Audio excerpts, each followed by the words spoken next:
Welcome to Green Giants, Titans of Renewable Energy, the podcast where insights and innovation meet. Every episode, we dive into conversations with industry leaders, experts, and change makers, bringing you the stories and ideas in the renewable energy sector that shape our world. And now, let's jump into today's episode with your host, Wes Ashworth. Welcome back to Green Giants, Titans of Renewable Energy. Today, I'm thrilled to be joined by Jim Boyle, CEO and founder of Sustainability Roundtable, Inc., a Boston-based firm that spent more than a decade helping nearly 100 Fortune 500 companies move towards sustainable high performance. Jim's career spans real estate law, corporate advisory work with Trammell Crow, and early public service with leaders like Senator John Kerry and Vice President Al Gore. At SR Inc., he's pioneered innovative approaches like the Net Zero Consortium for buyers, helping companies and cities secure large-scale renewable energy through unique reverse auctions, deals that have already driven more than a gigawatt of new clean energy to the grid. In our conversation today, we'll talk about how corporate sustainability is evolving, why some critics misunderstand ESG, and how reverse auctions are changing renewable procurement, and where Jim sees game-changing breakthroughs like fusion fitting into the energy mix of the future. With that, Jim, welcome to the show. Thank you. It's terrific to be here. Yeah, it's a pleasure to have you on. And of course, I always like to start at the beginning. So what just first drew you into that intersection of business, law, and sustainability? How did it all begin? Well, for many initial years to my career, I struggled between an interest in public service and a love of business. And for me, it really might best be explained by the influence of my father, who was an entrepreneur, the first in his family to go to college. And he built a business from one part-time employee to a couple hundred over the first 30 years of my life. And watching that, firsthand, was deeply impressive. His younger brother was, though, the ostensibly more impressive brother in that he was tall and athletic and a Jesuit priest and a really winsome personality who was glad in his vow of poverty and just an intellectual that was different than my dad. And they were great friends, but he represented to me the sort of the ideal of just trying to serve others. And that's clearly what he was always doing. So initially I did go down to Washington and try to just serve, essentially. And I did find it, though, exceedingly difficult to make any sort of personal contribution that was, more meaningful than answering phones, which is, worthy, but only could be done by me, apparently, for about a year before I really didn't like being yelled at by constituents. And so I decided I needed to go to law school. So I came back up to Massachusetts, went to law school and served as a federal law clerk. And I did find all that intellectually very interesting. But of course, that put me in a great deal of debt. And so then I sort of went back to my dad's model of first, taking care of my own commercial life and went to a large law firm. And although I found the large law firm also, intellectually stimulating and wonderful people there, I really didn't feel like I was doing anything for the public good. I was actually representing corporate environmental polluters. And although I acknowledge somebody has to do that in our adversarial system of justice, I didn't want it to be me. So after a few years, I left and I joined Vice President Al Gore's campaign for president, which was just beginning. And that was also super engaging. But again, I had almost no ability to make a personal contribution. I was running field organization in New Hampshire, for instance, and I didn't need a law degree to do that. After the vice president prevailed in the election but lost in the Supreme Court, I was ready to go back to my father's model and just go into business. And so I did that. And that was terrific. And most of that time was spent with Trammell Crow Company, corporate advisory services. And I found it really interesting. The people were terrific. The transactions were interesting. But again, I didn't think I was doing anything for the greater good, other than taking care of our clients who were doing pretty well anyways. And so that's when I started the Progressive Business Leaders Network. And that was to bring together CEOs who shared a commitment to greater social and environmental justice. 2006, when I did that, that was a relatively unusual community. Many folks didn't realize there were public company CEOs who really did think we could have a much more shared prosperity that was more sustainable. The success and how that took off really impressed me. So I had a client and friend who was running a management best practice service for colleges and universities. And we took that model into this nonprofit, into this Progressive Business Leaders Network, to identify and document how CEOs who had made a contribution to progressive public policy had done it. Because there are complexities with your board of directors and your shareholders and the press and the brand and the employees.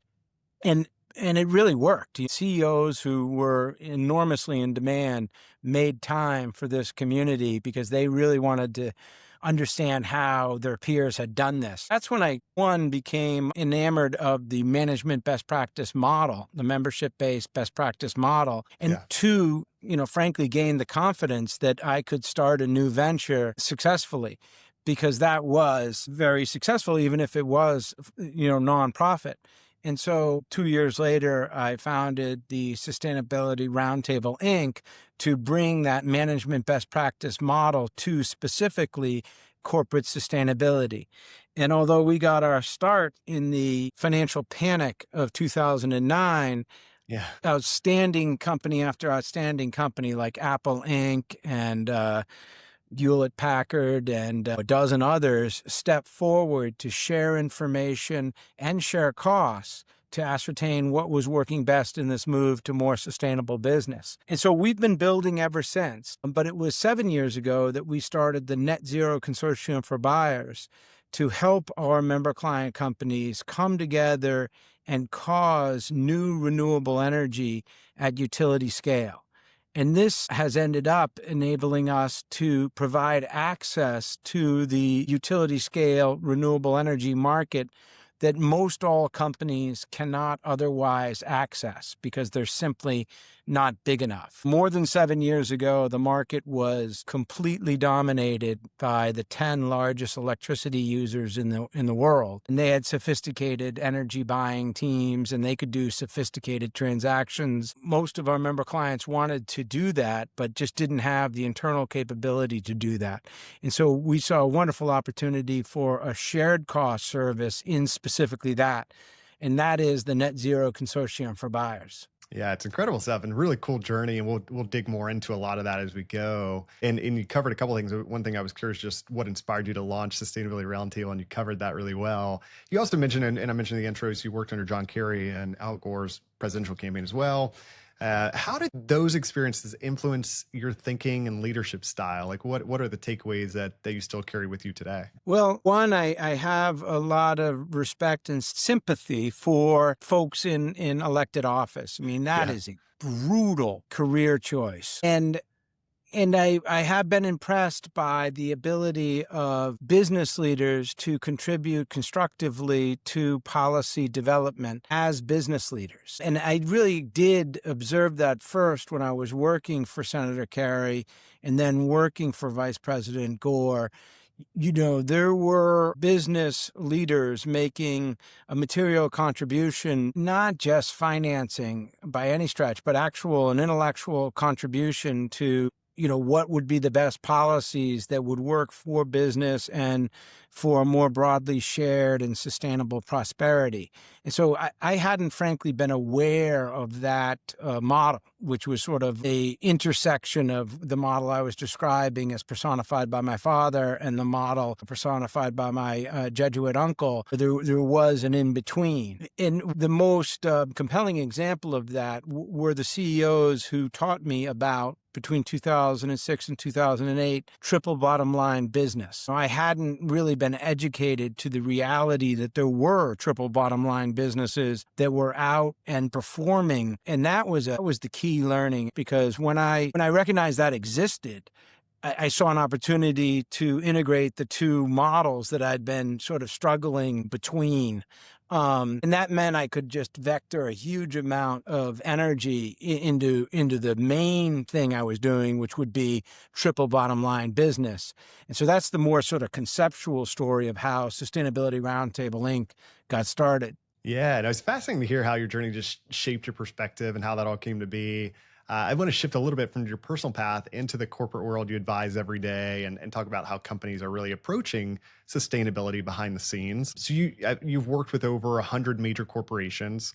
What do you think most people misunderstand about how these companies approach sustainability? Well, that's an important question, particularly Yeah. now that there's this quote unquote ESG backlash. When folks understand what corporate sustainability is, it's the very rare person that maintains any opposition to it because it is very conservative, frankly, in that it's about the sustainability of the corporate enterprise itself. The word sustainability is not ambiguous, but it's often used without the requisite qualifiers like Yeah. corporate sustainability or environmental sustainability or sustainable development. In each instance, the phrase means a different thing. If we're talking about corporate sustainability, which is what we're talking about when we're talking about corporations becoming more sustainable, we are talking about fundamentally saving the enterprise in a world that increasingly needs saving. It isn't about itself saving the world. If you make it about saving the world, that's when you get into greenwashing problems because critics are right. These individual companies are not going to save the world through their Yeah. recycling program or even through their net zero decarbonization programs.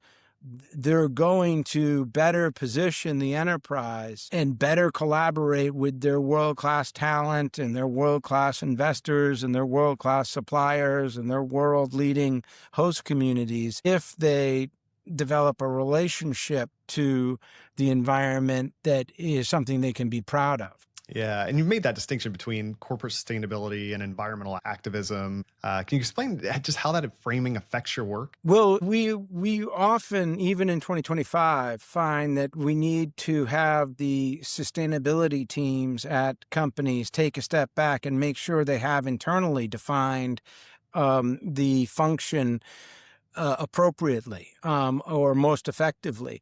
And a big aid in doing this is the fact that the Corporate Sustainability Reporting Directive for the EU, is mandatory. And Yeah. for companies with more than 1,000 employees in the 27 nations of the European Union, it is required legally.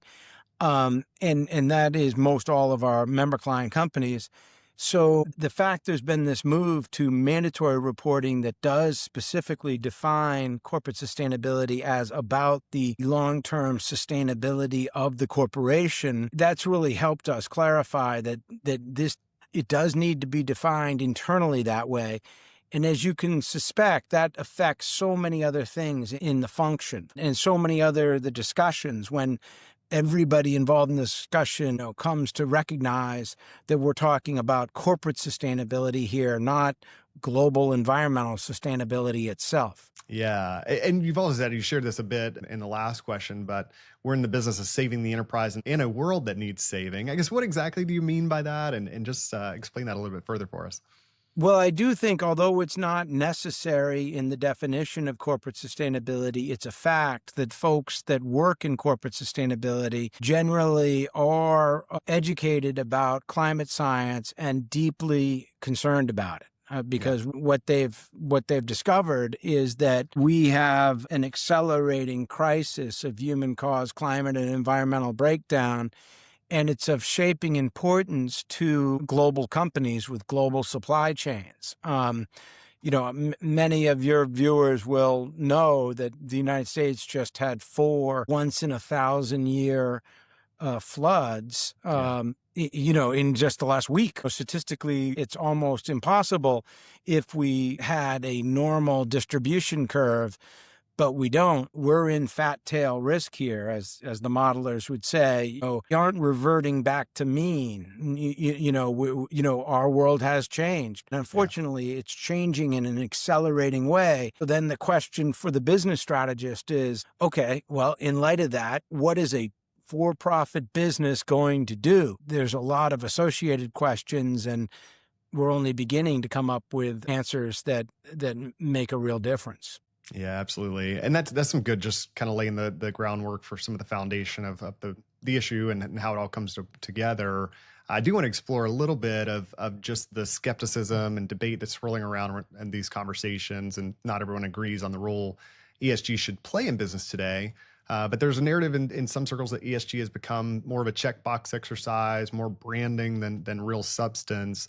How do you confront that perception? And what's the real story from what you're seeing from these companies? Well, first, the attack on ESG per se is obviously an acronym, ESG, standing for environmental, social, and governance. And it specifically came out of the investor community more than the operating executive community. And it was how investors would rate the non-financial management competence in that area of the company. So how good was company X at the management of non-financial items related to the environment? For instance, the company's pollution, which relates back to my initial work in corporate environmental defense. If they were polluting all over the place in an ungoverned way, that would have to give any intelligent investor pause, because that can obviously destroy a great deal of commercial value and shareholder value specifically. The same is true with competence in managing non-financial social items like recruiting and retention,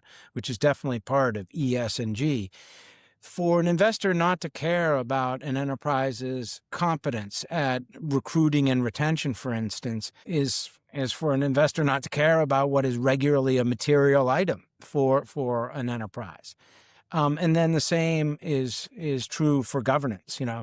Governance is a non-financial competence that has real serious financial implications. And so why wouldn't you be interested in the comparative competence of an enterprise you're thinking of investing in?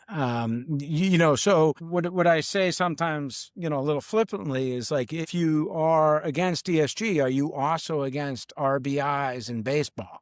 Yeah. That's an acronym standing for a scored metric. What, are you going to ban everybody from calculating RPIs? And how would you do that? Like, if they want to score the RBI, obviously let them score the RBI, and you can pay attention to what you want to pay attention to. And that's the way I feel about ESG. I think it makes all the sense in the world to me to score the relative competence in environmental management and social management and in governance itself. If somebody else doesn't want to, they're absolutely entitled not to score that.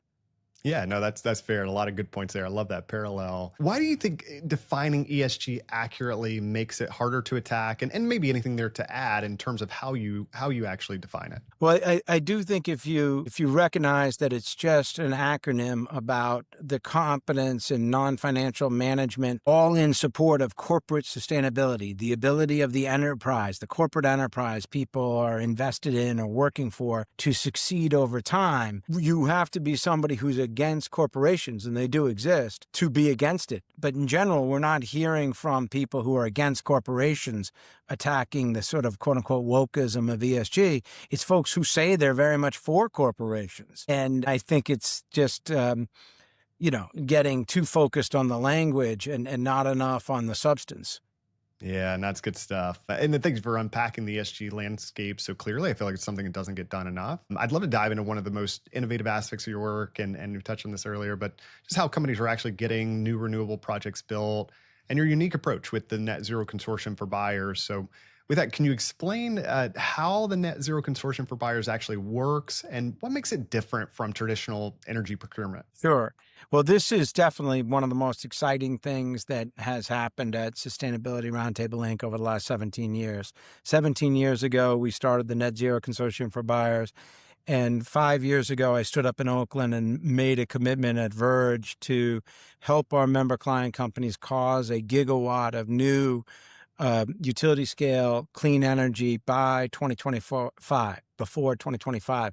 And at the time, my team was very concerned that we didn't have a clear path to accomplishing that. But I was very confident that our clients wanted badly to figure out how to come together and do what they couldn't do alone. And that is cause new utility scale wind and solar with integrated batteries to happen. And so what we did is begin with the buyers.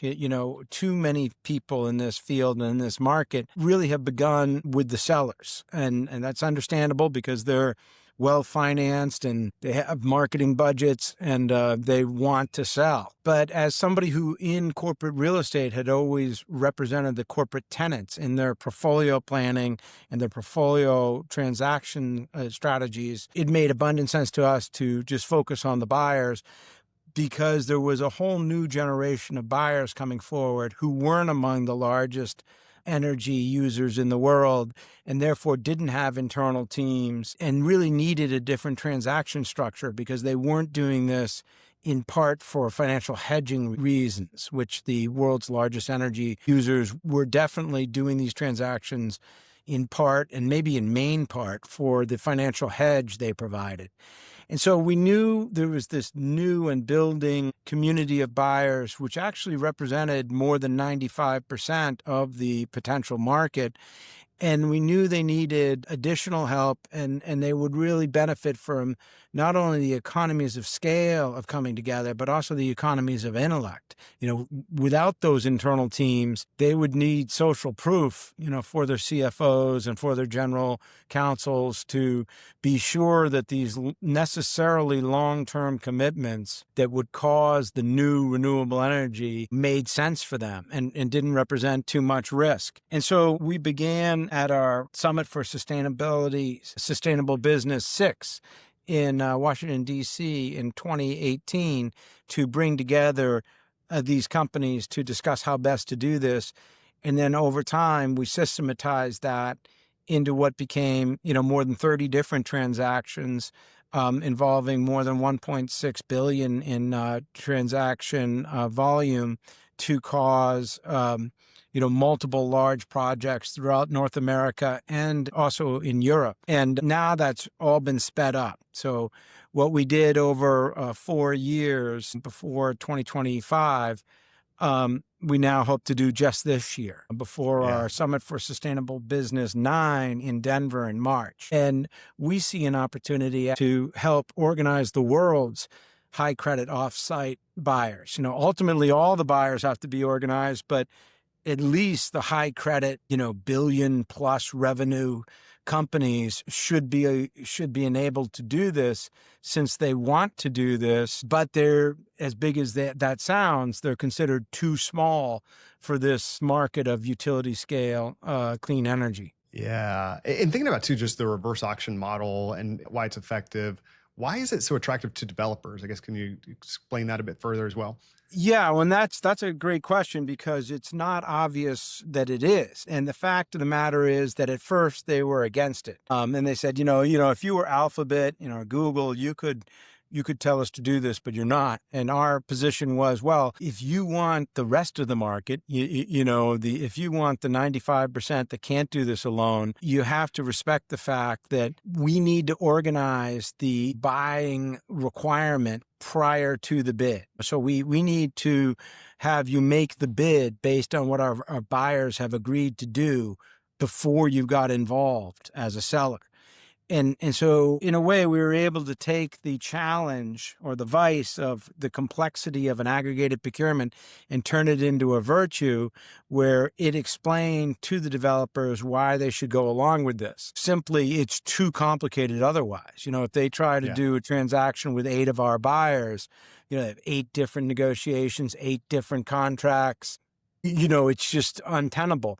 But if they let us organize it first and have the buyers agree to the commodification of their shared requirement, then we can run a disciplined reverse auction that the developers can bid into. And yes, it's based on all buyers' terms, but they can, of course, increase the price. And our buyers recognize that.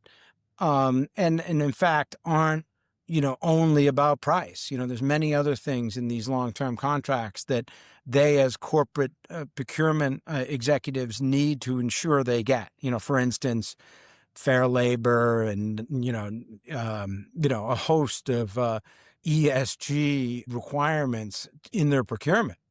Over time, the developer community came to understand that we were always as good as our word in terms of when we said we had more than 100 megawatts of demand, we always had more than 100 megawatts of demand. And that demand was from high credit corporates, triple B plus or better. And so it actually created a stronger credit profile because it was diversified across different industries.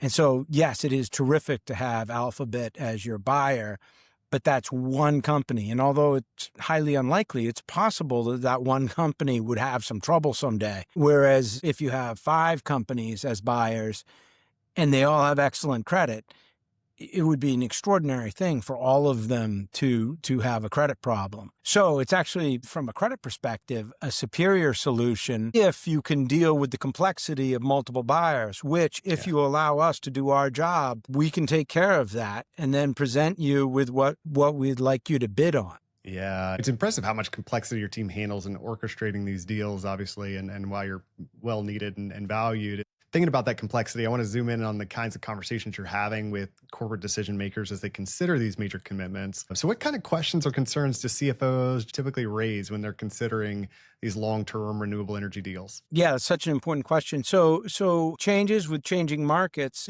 so initially the conversation went like this. A client would approach us about wanting to do one of these transactions, and we would explain to them that they would lose a tremendous amount of money because, back in 2012, HP brought us in as a third-party advisor on one of their first virtual power purchase agreements in Texas. I believe it was 112 megawatts of wind. And back then, the minimum contract was offered at 25 years and was above the grid price. And so it seemed clear they would lose money, but that wasn't their only concern. They also wanted a hedge, and they would get a clean hedge from a capital project that wasn't tied to capital markets. So it would really operate as a great hedge to the cost volatility of electricity in their adjacent data centers. That made sense for them, but it didn't make sense for, our more regular sized member client companies. And so for the first 6 years, our advice was, don't do these transactions. And then it turned where the ITC and PTC was extended, back in 2018. And the price of deploying these big solar and wind projects had plummeted. And the result was they were offering them at well below grid price and willing to commit to that for 15 years. And the market had sort of brought them down to 15 years. And that was so much more attractive. And so when we did the modeling of that, the problem was actually the opposite. It looked too good to be true. Yeah. And so all the CFOs were like, I've been in business too long to believe this could possibly be true. And we were like, sometimes in opaque markets without a great deal of liquidity, you do get a bargain. And we think, 2018, these are bargains. And if you go in at, $19 a megawatt hour for 15 years, you're going to likely make a lot of money because these are contract for difference pricing structures with monthly settlements based on the net over or under a minimum price, right? And so the minimum prices back in 2018 were exceptionally low. It has turned out that the CFOs that decided to do it have made a great deal of money. And they did not go into these transactions to make a great deal of money because they're software companies or healthcare companies. They're not in the business of energy investing. But obviously, if they can have a cost positive environmental strategy that secures the environmental attribute certificates they need to fairly claim they've caused new renewable energy, then they want to make money, not lose money. And so those folks have been delighted. And that initial group of folks was really helpful in telling other people that, this is real. We were having a monthly settlement, and sure enough, electricity is no longer cost $19 a megawatt hour. It's more like $35 a megawatt hour. So we get the difference, and we get the environmental attribute certificates. So these have been great transactions for them. Now, that, of course, then started buyer competition because, the more people wanted to buy these things because they were making people money. And that did price up the minimum price that a developer would offer in a competitive procurement process. And so the market is, in other words, has been operating and is still operating. Where it isn't ridiculous now by any chance. it actually, you have to work quite hard to have it be cost positive. It's only in the most favorable markets. It's only with the most disciplined reverse auction process. It's only, if you're willing to give up on some other things, that you can get the minimum price down and the term down, because we always do try to lessen the term because buyers generally don't want to go beyond 10 years if they don't have to. Sure. Another thing you shared is the model just is really kind of like the opposite of software. And I thought that was intriguing. What makes it so hard to scale using traditional venture capital approaches? And tell us a little bit more about that topic in general. Well, I do think that's why we've had a chance to lead as a small entrepreneurial firm. We're getting less small every month, but we're still small. And I do think it's because it is very senior executive intensive what we do. We really do have to visit one-on-one with assistant CFOs and assistant general counsels, and then visit with their bosses. And Yeah. and so it's a process, and it's a very human process. And I'm hugely enthusiastic about AI and agentic AI in particular, because it is, particularly for smaller advisory firms, sort of a godsend, but not for the most important work, which is getting the CFO's office to commit to what can be a 10 million or $100 million, 10 plus year commitment. That takes senior experts, and senior experts are expensive. You don't have venture capitalists excited about a plan that says we're going to hire a lot of senior experts. They like to hear about software. Yeah. When people do respond with, if this is so good, why isn't everyone doing it? And maybe they think it's too good to be true. What's your direct response to that? What's the first thing that you explain when that does come up? Well, first, we try to set the fundamental context here that this is a technology change. And there is a reason why we've had so much success with leading technology companies. They understand technology change. They understand learning rates. We're moving in energy production from resource economics and fuel-based energy to manufacturing economics and product-based energy. And the difference is quite meaningful. So in resource economics, it's fundamentally a scarcity paradigm. And in manufacturing economics, it's an abundance paradigm. You create value. And in manufacturing economics, there's learning rates. So for each doubling of adoption, you get a corresponding reduction in the cost of the deployed solution. And this has had profound effects. And this is really what prompted us to commit our business to this 7 years ago. And that is, clients like HP and Cisco really did see this as a move from resource economics to manufacturing economics, from fuel-based energy ultimately to product-based energy. And they wanted to participate in this product-based energy that they believed would get less and less expensive and more capable. And from 2012, when this first happened, to now, that has certainly happened. In fact, Dwayne Farmer at Oxford University has a team and has put out a peer-reviewed paper called The Empirical Evidence on the Declining Cost of Solar. And in particular, solar and batteries have been declining at 12% for each doubling. And the doubling has gone from every 2.5 years to now less than every year. Mhm. And so just last calendar year, just 2024, the EAI came out saying that just recently that there was a 22% drop in the cost of utility scale solar, and I think it was 24% drop in the cost of utility scale batteries. Yeah. That is an enormous drop in a single calendar year for these huge products. And this is being driven primarily by China, which is not slowing down. They're tripling down on becoming the world's first electrostate superpower. And as somebody who's the son of a combat veteran, I am all for America's energy dominance. Yeah. But it's got to include as the main part clean energy, because, clean energy was 94% of the new generation of electricity in calendar year 2024, when the Yeah. price of these big solutions went down 22%. And so, yes, the pullback of the 30% subsidy is unfortunate and counterproductive, but there are bigger forces at work here, like 22% annual drops in prices. Yeah, I think some incredible stats there. And with just thinking about just the ongoing debates around renewable energy credits and all that's happening, but what's the biggest misconception that people have from your point of view? Well, people mention often that that solar and wind are intermittent.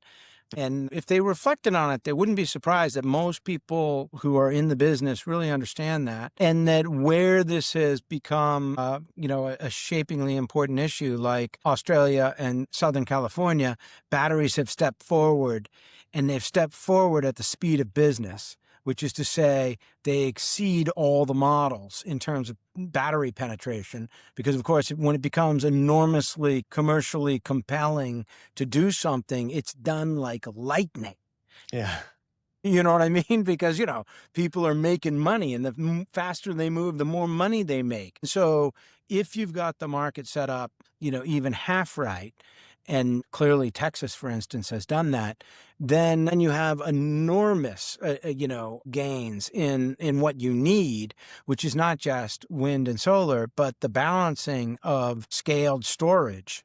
And there's a lot of different dimensions to that, including long-term duration storage in kinetic solutions like pumped hydro. For instance, Scotland has been key, but also now in Massachusetts, district geothermal deployments that are really demonstrating you can do geothermal now almost everywhere when you're going down below 8,000 feet. It's a clean, firm solution in itself that is wonderfully balancing of wind and solar, because wind is best at the small hours of the night, and solar is obviously best in the middle of the day. So you need a full complement of solutions, but we do have them, and they are being deployed at the speed of business, particularly in China. Yeah, absolutely. As we get a little closer to time, I'd like to shift gears a little bit and talk about the mindset of companies who are leading the way and really what sets them apart from the rest. So, what unites companies like Akamai, Biogen, Cisco in their approach to sustainability? Well, I think they're united by being inspired by science. Yeah. They have, from CEO level to line employee, a respect for science. And science, one of my favorite quotes is from Calvin Coolidge. And he said, when he became president of the Senate here in Massachusetts, he gave a speech called Have Faith in Massachusetts. And he offered the best line I've ever heard about politics and science. He said, don't hesitate to be as radical as science. Don't hesitate to be as reactionary as a multiplication table. And I think science-inspired companies take that very seriously, because science is radical. Akamai, for instance, is an internet infrastructure company. And so I remember when I was working at that large law firm, we thought Akamai was going to become a world-leading firm with, huge office buildings with Akamai on the banner on top. And that happened because, when you're an internet infrastructure company, that not only are you going to succeed, you're going to come to dominate your respective markets. And that happened. And then the same with Biogen. Biogen was the first life science company. When you start engineering genes so that we can have better life, you're sort of interrogating the wonder of the creator for, what we can make ourselves to improve our lives. And the amount of value created there is astonishing. So when firms like that turn their attention to how they can better align with the ecological systems that sustain our lives, they can come up with some pretty smart solutions. Now, they're businesses through and through, and they have to make, a growing amount of money in a growing amount of markets. And so it has to be consistent with that too. But that only is another design constraint that makes the people really think about, okay, well, what's the path here that's going to grow our market share, grow our margin, and better align us with life? Yeah, it's good stuff. I love that. There's a lot of those points. And as we get really close to time, I want to go back to something you shared with just the growth. That solar deployment has really exploded. You mentioned 1 terawatt in 68 years, the next in 24 months, which is remarkable. What does that tell us about the pace of change, and just what are your sentiments all the way around that? Well, I want to be sober and acknowledge that the current trend lines do not look good Yeah. in regard to our ecological crisis. Clearly we're transgressing tipping points across the ecological boundaries of our only planet. And so that is terrible. That's a terrible, difficult reality. However, what gives me hope is that the trend lines don't comprehend nonlinear innovation improvements, which have always happened. Yeah. So we're modelers, right? Because we've gotten into this business of long-term energy, and so we spend our days modeling potential futures. And the models don't have, fusion, and they don't have geothermal, and they don't have iron batteries, that have 100-hour retention. All these things are happening, and we know they're happening. So the zero value we give them is not correct. Yeah. We just don't include them because we can't quantify it. And so things actually, I do think, will be better than we think in regard to technical innovation, because that's always happened, and that can really rescue us in a quantifiable way.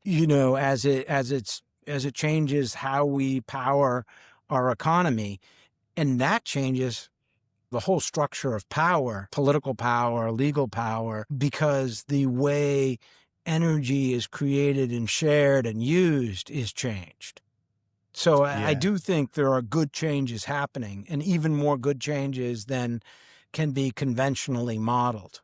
Yeah. And one of those you mentioned was just with fusion and energy. What excites you the most about the commercial potential of fusion energy, and especially compared to nuclear fission? Well, I think people like me, weren't as aware that fusion is not just a hope for the future.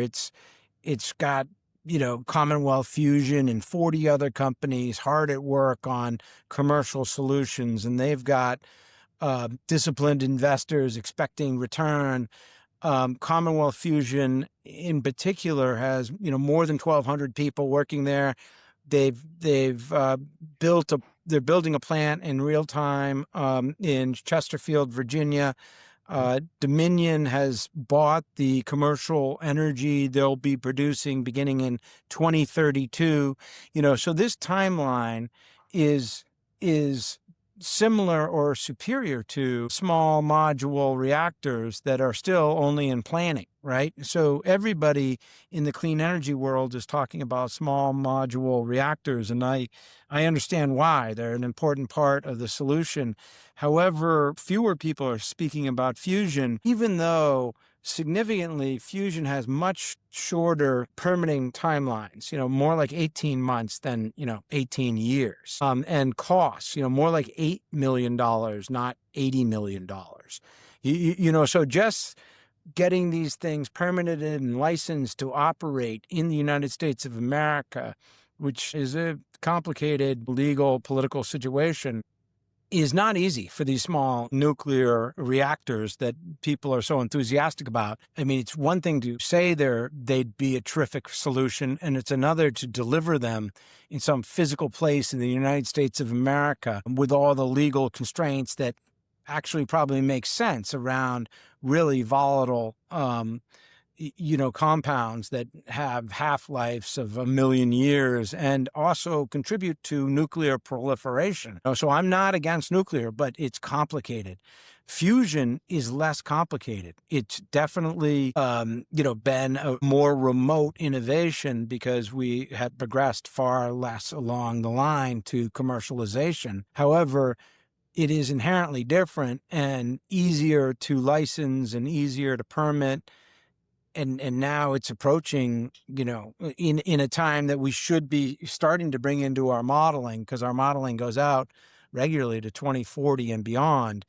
Yeah. And clearly, by 2040, it's going to be a non-zero part of our energy reality. Yeah, absolutely. Speaking of that, just modeling out to 2040, 2045 with your clients, and this kind of like parting question, but what does a successful, sustainable future actually look like when you're doing those models? For the enterprises we're serving, it's a future where they're able to continue to attract the world's best talent to do the world's best work for the world's best clients. And we're super impressed by our clients and what they teach us. Clients like Takeda out of Japan that have been operating based on personal integrity for 254 years, building through the decimation for them of World War II. With Merck Dramastad from Germany, 353 years old, with a carefully developed and maintained culture of excellence on managing non-financial items. This ESG thing, or more specifically, this corporate sustainability thing, is not some newfangled thing. 153-year-old firms were deep into it 100 years ago, right? Because they weren't fooling around. They wanted to build value over centuries, and they have. And so for any firm that wants to create value and shared meaning over generations, they've got to do it deliberately. And that's what corporate sustainability is all about. And we've never met the person who doesn't feel like our businesses should be aligned with life. Should be aligned not only with our personal lives and our emotional lives, but with the ecological life that sustains us all. Basically, everyone I've ever met has said, yes, business should be aligned with that, not misaligned with that. And then when we asked the further question, do you think it is currently aligned with it? We also haven't come across the individual who really thinks, yes, it's already completely aligned with it. There's nothing to worry about here. There's no more to do here. No, they mostly feel like, for whatever reason, business right now isn't aligned with life. It's something that's seen as a part and sometimes contradicting the imperatives of life. And so that's something that we can change, because most everybody that we've come across, or everybody we've come across, would like it to change and acknowledge it needs to be changed. So for those listening who are interested, we'd love your help in helping to change it. Yeah, absolutely. Great words to end on. And I'll include some links too in the show notes, so go and check those out. But with that, we'll wrap up today's episode of Green Giants, Titans of Renewable Energy. Jim, thank you so much for sharing your insights and your passion for making sustainability both practical and transformative. And thank you for the work that you and your company are doing. As always, to our listeners, thanks for tuning into Green Giants. If you enjoyed this episode, please share it, leave a review, and help us spread the word. And with that, we will see you next time. This episode of Green Giants, Titans of Renewable Energy, was brought to you by Lee Group Search. If you enjoyed today's discussion and are looking to recruit top talent for your company or find your next career opportunity in the renewable energy sector, visit leegroupsearch.com. Let's continue driving the future of clean energy together. Until next time, keep pushing toward a greener future.